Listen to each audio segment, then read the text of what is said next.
Litigio sustantivo. El foro pensado para orientarte sobre tus obligaciones y derechos legales en la equidad de la ley.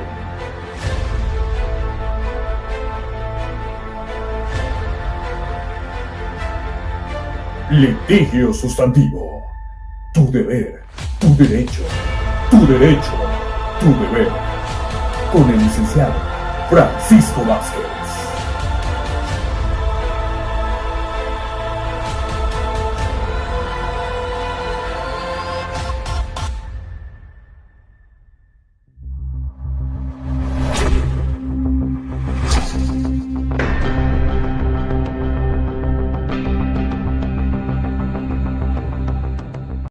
¿Qué tal? Bienvenidos a Litigio Sustantivo, tu derecho, tu deber, tu deber, tu derecho. El espacio pensado para orientarte en la solución del problema jurídico que tengas. El día de hoy vamos a hablar de algo que en el matrimonio, a la hora del divorcio, suele ser muchas de las veces un verdadero pleito. Sociedad conyugal.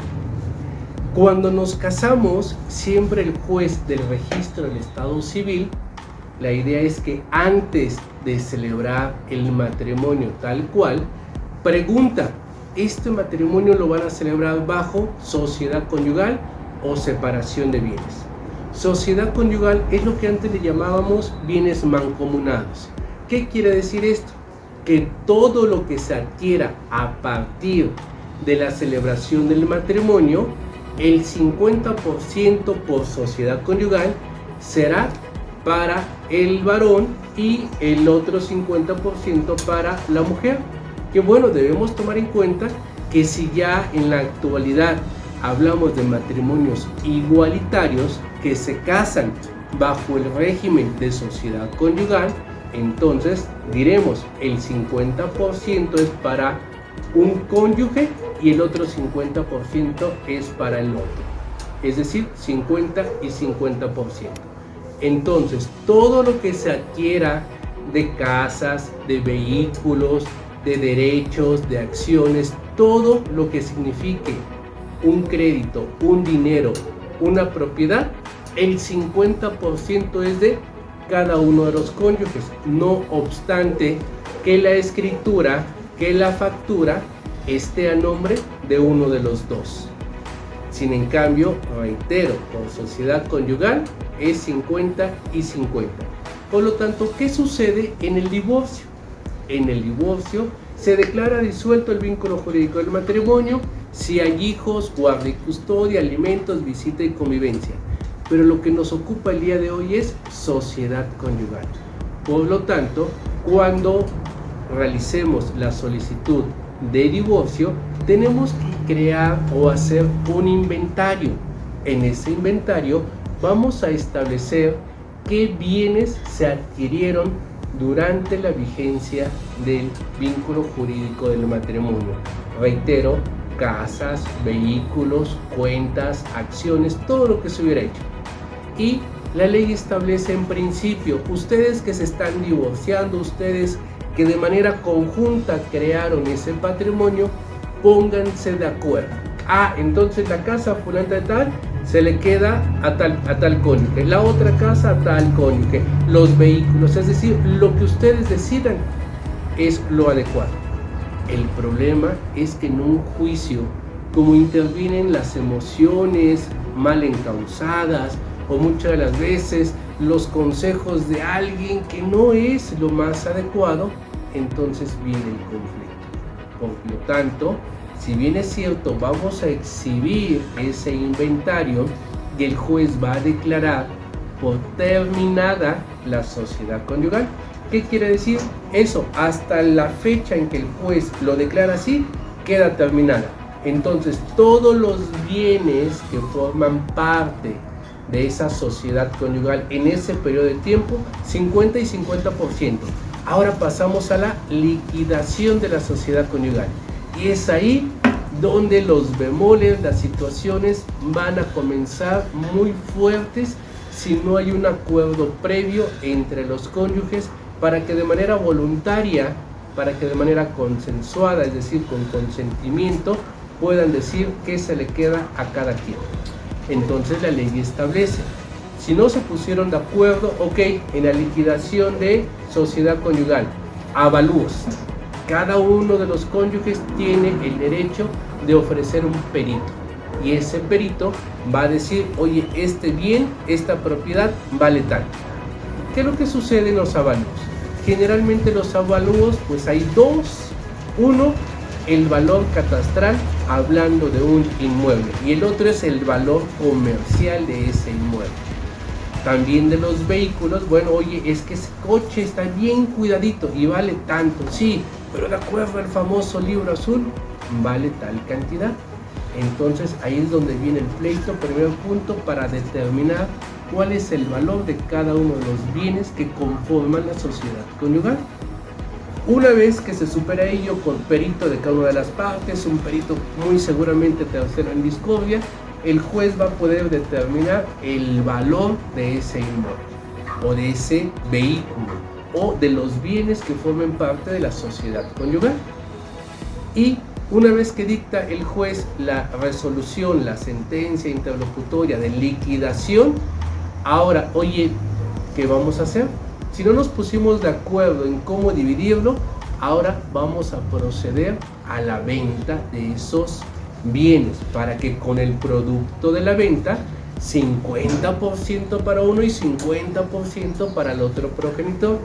Es decir, se dan cuenta que si en un momento dado, en esta situación de divorcio, en esta situación de cómo vamos a liquidar la sociedad conyugal, muchas de las veces podemos perder más por lo menos. Es decir, en el procedimiento, en los gastos judiciales, puede que sea tanto o más que si vamos de manera consciente, de manera adecuada, resolviendo. Pero en materia familiar, en un divorcio, es muy común que se dé este tipo de situaciones, reitero, con las emociones. Siempre en una ruptura, uno de los dos cónyuges quedó más lastimado, quedó lastimado. Entonces es importante que logremos visualizar y sobre todo que en la actualidad ya las relaciones de pareja ya no son para toda la vida, ya no son tan duraderas como lo eran hace 30, 40 años. Tal pareciera que ahora las relaciones son temporales, pero si te casas, te vas a sujetar a uno de los dos regímenes económicos, sociedad conyugal o separación de bienes. Y como lo estamos hablando, sociedad conyugal, ese es el procedimiento que se sigue para hacer valer tus derechos. ¿Cuál es tu derecho? Al 50% de los bienes que se adquirieron durante la sociedad conyugal. También es importante mencionar que no forma parte de la sociedad conyugal aquellos bienes que uno de los cónyuges adquirió por herencia o bien por donación. Pero aquí en la donación es importante hacer mención que esa donación fue única y exclusivamente a uno de los cónyuges, por lo tanto no forma parte, porque si no se hizo esa especificación en la donación, pues Juan, te llamas porque puede ser peleable el que digas, no, esa donación no las hicieron a favor de los dos, porque la donación, la escritura no especifica que sea nada más a uno. Entonces ese también es un punto que puede haber conflicto, que puede haber alguna situación. Por lo tanto, como siempre lo hemos dicho, en litigio sustantivo, tu derecho, tu deber, tu deber, tu derecho es el espacio pensado para orientarte en la solución del conflicto jurídico que tengas. Y de esta manera, al llegarte la información de acuerdo a lo que la ley vigente establece y de acuerdo a lo que la práctica jurídica hemos aprendido en las audiencias, en los juicios, por eso te sugiero, llega a acuerdos, pero un acuerdo adecuado, un acuerdo que sea viable. En caso de que no sea posible, si lo viable es defender tus derechos, el derecho a la sociedad conyugal que tienes del 50%, porque checa tu acta de nacimiento, en la parte, casi en una tercera parte del acta dice régimen económico y tiene dos espacios, sociedad conyugal, separación de bienes. Y si tienes sociedad conyugal, esta información te va a servir. Pero también es importante mencionarte que en las actas de nacimiento, de matrimonio de hace 40, 50 años, en muchas no viene en ese formato sociedad conyugal o separación de bienes. Ante esa situación, que leas tu acta y que no venga especificada si es sociedad o separación de bienes, déjame decirte que la ley establece que en caso de que en el acta de matrimonio no se establezca de manera clara o no se establezca que el régimen económico es sociedad conyugal o separación de bienes, la ley presupone que es sociedad conyugal. Por lo tanto, estará sujeto, a grosso modo, a las reglas que te acabo de comentar. Bien, pues se despide de ustedes su amigo y abogado Francisco Vázquez, no antes invitarlos a que se suscriban al canal, que hagan sus sugerencias, que hagamos comunidad, que hagamos una cultura jurídica, porque si todos tenemos una información adecuada de lo que son las leyes, tengan por seguro que a la hora de tener un conflicto vamos a tener la información para que la toma de tu decisión sea la más adecuada a mediano, pero sobre todo a largo plazo. Porque muchas de las veces en materia familiar decimos, oye, ya no quiero problemas, ya no quiero esto, ya no quiero aquello, y celebramos y firmamos un convenio que muchas de las veces el cumplimiento de ese convenio nos va a causar más problemas que el problema en su momento. Por lo tanto, los invito a leer esos convenios, a entenderlos, a visualizar su cumplimiento para que de esa manera logremos tener la certeza jurídica de que estamos regularizando esa situación que hemos decidido dar por concluida. Se despide de ustedes su amigo y abogado Francisco Vázquez. Hasta la siguiente.